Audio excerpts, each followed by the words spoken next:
బ్రాహ్మణులకి అనవసరంగా కోపం తెప్పించినప్పుడు జనమేజయుడు కథ అటువంటిది. జనమేజయుడు అంటే ఇప్పుడు అతను కశ్యప్ మన సర్పయాగం చేస్తారు. సర్పయాగం చేసినప్పుడు తండ్రిని పరీక్షన్ మహారాజు తండ్రిని అవమానపరిచినప్పుడు కుమారుడు ఇట్లా సర్పయాగం చేసి అన్ని పాములని చంపేటటువంటి విషయం ఒక కథ. అట్లా అంటే వాడికి కోపం వచ్చింది, కుమారుడికి, బ్రాహ్మణ కుమారుడికి కోపం వస్తుంది అనమాట. అట్లా దూర్వాసుడికి ఎన్నోసార్లు అతని కోపం వల్ల ఎంతో లోకాలన్నీ కూడా ఎన్నో నష్టాలకి గురి కావటం జరిగింది.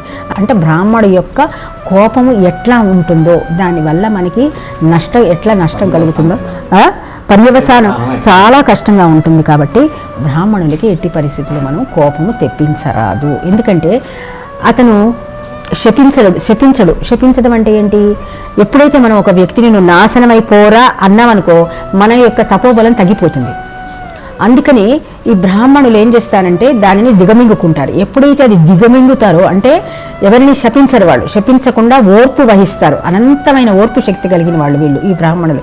ఎందుకంటే ఎప్పుడు వీళ్ళకి సాత్విక శక్తి ఉంటుంది, సాత్వికమైన ఆహారం తింటూ ఉంటారు కాబట్టి ఆ సాత్విక శక్తి వీళ్ళ దగ్గర ఉంటుంది. కాబట్టి ఎవరిని దబ్బున శపించరు.